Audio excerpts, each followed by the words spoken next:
Should we be looking to sell Eze and Isak? Who are the best replacements for Christopher and Nkunku?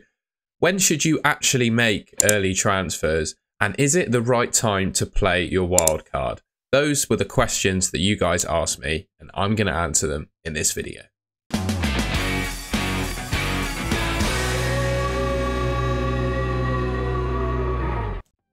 Right, the first player I wanted to talk about is Isak. He's gone a couple of games now this season without scoring a goal, and I definitely think he came with certainly a bit of hype going into the season, right? 8.5 million for a player that scored 21 goals from 27 starts last season.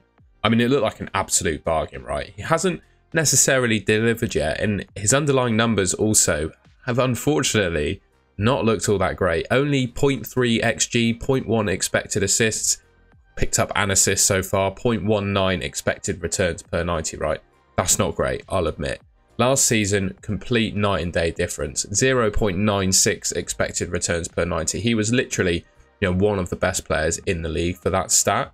So yeah, it's not been great for him to start with. And Newcastle in general, they've not looked all that dangerous in front of goal.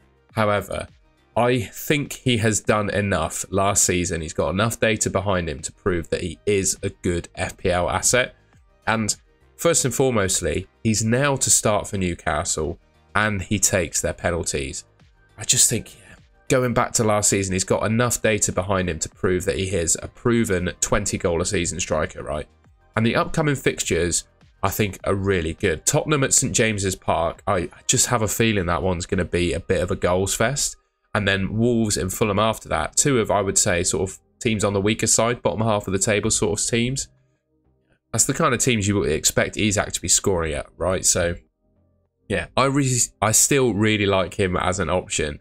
I would keep the faith. I would probably give him 1 or 2 more games in my team before I wanted to do anything rash, really. Because I just think 8.5 million for, if you're paying 8.5 million and he repeats the season of last, playing a few more games, getting less injured, I mean, it's an absolute steal. So sometimes in FPL, you need to be patient, and I think that's the case with Isak.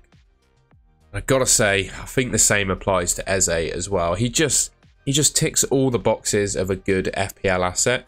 He's now to start, plays 90 minutes every game, takes penalties and free kicks for Palace with Elise going, and he's put up some pretty decent underlying numbers on a level with what he was doing last season, right? It's just, I think quite unfortunately, he hasn't actually got a return yet. He's hit the woodwork twice, I believe, and he's taken the most shots of any player in the Premier League so far. So for me, it's only a matter of time before he pulls up and gets a return. That could come against Chelsea, it could come against Leicester, and it could come against Man United. I don't think any of those 3 teams are particularly massively strong defensively to the point where I'd be worried about them locking Eze tight and not being able to score. I think he's a great option. The stats he's put up this season in terms of actual goals and assists, of course, have not been great. He's not done anything so far. But it's only been 2 games. I would always go back to, sometimes in FPL, you just need to show a bit of patience. 2 games is not enough for a player that comes with sort of the record he got last season, the plus points that I just mentioned. I just think he deserves a little bit longer in your teams. And in any of those 3 upcoming fixtures, he could get a goal or an assist. It was unfortunately not a great game week for Christopher and Nkunku owners. He was benched for game week 3, and then unfortunately also fell in price. Now, on the face of it, that might sound like bad news, but ultimately finding out a player is a bit of a minute's risk and has a chance of being benched, I don't think it's too bad. At least you got the information that you probably shouldn't go for him again this season unless he gets a good run of games in the team and is consistently scoring goals in points. And in terms of the price going down, it's annoying, but I think there are so many options that are cheaper than him that you can quite easily replace him with and still save yourself some cash in the bank. So what I've got here is the top players in the 5.5 to 5 million price category for the next 4 game weeks expected points according to Fantasy Football Hub, right? And there are, in my mind, so many options at this price tag to the point where I wouldn't become uncomfortable having 2 players of this kind of price category in my team. I've been banging on about this since pre-season, really. Ultimately, we probably need a bit more of a sample size to exactly, drill out who are the best options at this price category. But I already think some are emerging. So Semenyo of Bournemouth looks really, really good. I mean, when Solanke has left, I think it leaves a bit of a gap for a Bournemouth talisman to come in. And Semenyo has looked like that in the first couple of games. He's got all the physicality you could ever want. I'm a Bristol City fan. I've got a season ticket there. And Semenyo was a Bristol City player before he signed for Bournemouth. He already had those sort of attributes there, but he's really added a bit of end product to his game. Both his passing and finishing is greatly improved on where he was. I think he's a really good player. And Chelsea, Everton, next two, Liverpool third's probably one to forget. But those next couple of fixtures, he could quite easily do well in those games. Everton right now are kind of on the ropes, at least defensively. I think they're a real team to target. Minter of Brighton looks like an absolute wonder kid. I'd be a little bit put off by the fact that he's got Arsenal in Game Week 3 at the Emirates, which makes it even tougher. Then Ipswich and Forest following on. There's a couple of really nice fixtures there. Smith Rowe, I think, looks really good for Fulham. Obviously scoring in Game Week 2. That puts him in good stead. Already gone up in price to 5.6 million, but if you're selling Nkunku for him, it doesn't matter. He's cheaper. You just go straight for him. I've noticed I've put the little rectangle around Iwobi. I didn't mean to do that. I meant to put it around Rodgers. He looks the real deal for Aston Villa. I think he's going to have a stellar season for them. Pretty much was an outstanding player against Arsenal, right? Turned Thomas Partey inside out multiple times, I think, in that game. And for only 5 million, I think he's definitely the best option at that price point. I haven't actually seen him get a return yet this season is the only thing I would say. But with the way he's playing, he looks like he's going to be good for it. So, yeah, those would probably be the 4 potential options I'd look to replace Nkunku with. So that's Semenyo, Minter, Smith Rowe and Rodgers. Kind of take your pick from those 4, really. Now, I haven't spoken about all the players at this price category. I've just spoken about my favourites. So, you know, if you have any that you prefer that I haven't mentioned, please let me know in the comments. All right, the next thing I thought I'd talk about, and it's particularly pertinent at this time of the season, making early transfers. I've seen in the comments of some of my videos, I made a video on Saturday night, right, and people were making transfers on Saturday, and I just wanted to maybe lay some ground rules. These are not definite rules, right? This is just my thinking around making early transfers. I put some things around, you know, maybe situations, scenarios when it probably makes sense to do so, and then when you should definitely avoid it. So I think if you're looking to sell a player who is about to go down in price and you have one player in mind that you want to replace them with, and the price fall will mean that they're no longer affordable, that's the time when you could consider doing an early transfer. But I wouldn't just do it with that in isolation either. I would really want to make sure that the player I was buying did not have a cup game before the next deadline, because you know, if they're a good player who you should be picking in their FPL team, they're likely to be first choice for their team and will get good minutes in, you know, the cup game that I'm kind of making up will happen. So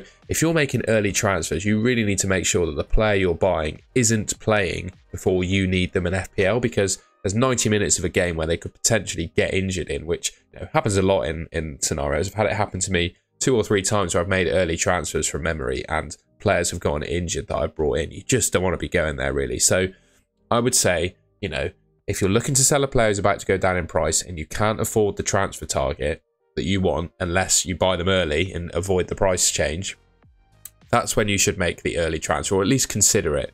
But again, think, are there other options you could go for? And also, yeah, are they playing before the next deadline? Then I've seen a fair few reasons why people have done it recently. Raised transfers, right? When you're just not happy with a player. I look, Bruno Fernandes game week 1, right, where he could have easily had a couple of goals against Fulham, got nothing.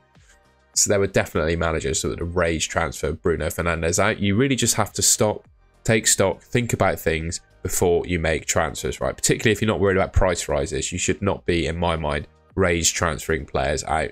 And also, if the player you're bringing in on an early transfer is injury prone, that really does not ring with me, because if they're injury prone, there's a chance that they just get injured in training, right? There could be a chance that they left the game with an injury. I wouldn't say Solanke is injury prone, but he didn't appear to be injured last week. People could have brought him in on an early transfer, right? And then it was reported later on in the week that he picked up a knock and is injured and is out for a couple of weeks, but he played full 90 minutes in a game. So you just don't know what's going on with players, and particularly if they're injury prone, you know, that just increases their likelihood of missing the next week. I would always say as well, regardless of, you know, price rises, etc., information is just always better than changing or chasing player prices, right? You'll get so much information through the course of a week between the 2 deadlines that it usually always is more important than chasing player price changes. So, for example, I don't know, Me, for example, I made an early transfer on Quansah last week, leaving Solanke in my team, and then we heard that Solanke got injured. Now, I would much rather sell an injured Solanke than Quansah, but given that I had only limited information at the time, I rushed Quansah out, but then information came in later on in the week that Solanke was injured, and that was a more, I would say, more pressing transfer. So I would always go back to, and it kind of proved itself between Game Week 1 and 2, that information is just always better than chasing player price changes. And also, if the player you're looking to buy is still affordable, even if the player you're selling drops in price, I wouldn't make the early transfer. I'd wait until closer to the deadline, because again, you just don't know what's going to happen between, you know, the 2 points in time. If you can still afford them, 0.1 million or 0.2 million isn't really going to mean that much, as long as you can still buy the player that you're targeting. So yeah, that's 4 minutes of my thoughts on making early transfers. The next thing I wanted to talk about is the wildcard. Now, I can't speak for everyone and their team and their specific scenario as to whether now is the right time to play their wildcard. But what I can do is speak generically, some generic rules around just generally what does the wildcard bring you, and then also when is it best played. So we all know what the wildcard is. You can make unlimited transfers in the game week that the chip is played. You get two, one before the game week 20 deadline and one after, so the halfway point in the season basically. And one thing to bear in mind is that any value that you gain, like say Haaland goes up to, what, 15.1 million, his selling price, if you're tinkering on your wildcard, is going to be 15, and then you might not be able to buy him back if you sell him. Likewise, players that have fallen in price, you'll sell them for their fallen price, and you won't be able to buy them back again if you're tinkering. So just one thing to bear in mind there. But I think the wildcard is best played when, quite simply, you cannot field 11 players easily. You have to take, I would say, more than a -4 hit.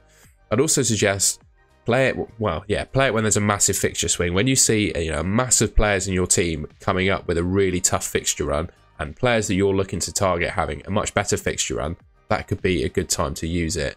And also just in general, when you're just not happy with a large amount of your team, that's a pretty broad brush thing to say, right? I would say if half of your team you're not happy with and desperately want to sell, that's probably when you should look to play your wild card. But I wouldn't pull the trigger probably just yet in Game Week 3. Quite a lot of your players in your team, I think, you would have picked for a reason and just probably haven't performed in the first couple of games.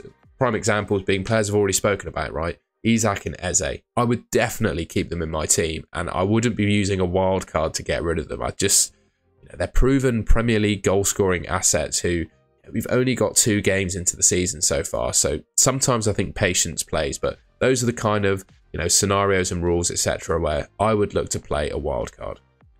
Now, I've already made a video on this. You can see it on my channel. It's the video I made before this one. I've already spoken in detail about what I think the best wildcard team looks like. But considering we're on the subject of wildcards, I thought I'd show not one but 2 wildcard drafts that you could potentially go for if you're thinking of pulling the trigger. Martinez in goal. He is, according to Fantasy Football Hub, the best goalkeeper for the next 3 game weeks for expected points. Andy Robertson, Rico Lewis and Robinson in defence. I think Lewis and Robinson are probably my 2 favourite 4.5 million defenders at the moment, with Hall on the bench. But I don't mind Levi Colwill as well. Looks to be nailed on for Chelsea, and the Chelsea fixtures are just absolutely fantastic. Robertson actually bettered Trent for underlying attacking data last season. He was better than Trent per game for expected goals and expected assists. He's $1 million cheaper, got the same fixtures, the same clean sheet odds. I think it's probably worth saving $1 million on Trent and going for Robertson. I went for both Salah and Haaland in this draft just because there are weeks where you'd want to captain each player. You know, looking at game week, I think that's 5, where Haaland has Arsenal at home and Salah has Bournemouth at home. That's quite an easy fixture, I would say, where you could captain Salah. Eze, Smith Rowe and Rodgers in midfield. I still think Eze is one of the best midfielders in the game, even though he hasn't returned yet. I would also consider Mbumo at the same price, and then Rodgers and Smith Rowe are my 2 favourites to that 5 to 5.5 million price category. Watkins has just got an amazing fixture run coming up, and his ownership is relatively low. And I think, you know, why not buy good players on low ownership if you're using your wildcard? And Isak, 8.5 million, even though he hasn't returned yet, like I said, I still think is great value at that price. Ben Johnson is my choice of the 4 million defenders. Got an attacking return against Man City, playing at that kind of right wing back position for Ipswich. I think he's going to be the most attacking of the 4 million defenders. So for that reason, I think it makes sense to go for him. And then I've gone for Harry Winks. Boring, but 4.5 million mid that's going to play every game. An alternative to the draft you've just seen without Haaland in it basically allows you to upgrade Robertson to Trent Alexander-Arnold. You can get Phil Foden in there and Cole Palmer as well. Cole Palmer is a player that I really want to get in my team, but I've really struggled to do so because I basically had to either sacrifice Salah or Haaland to do so, and I've been a bit reticent to do that. But Chelsea's fixtures coming up are absolutely fantastic. We all saw what Palmer did against Wolves, 1 goal and 3 assists, continuing the form that he was in last season. He's obviously a great asset. So yeah, I mean, that's just an alternative draft if you didn't necessarily want to get Haaland. And obviously not having the most expensive player in the game allows you to distribute your funds elsewhere. And this is the kind of team you could build. So just a couple of ideas there for you for a wildcard team. All right, and that's the end of the video. I hope you enjoyed it and found it useful. If you did, please leave me a like rating. Let me know in the comments, this is my thoughts at the end of the day answering your questions. So you may agree or disagree with some of the opinions I'm stating in this video. I'm not going to be offended if you disagree. Just be quite polite about it in the comments, please. Yeah, I think that's about it, isn't it? If you want to see more content from me, please subscribe. The Golden Goal channel should be just there on your screen. Thank you very much for watching, and I'll catch you in my next video.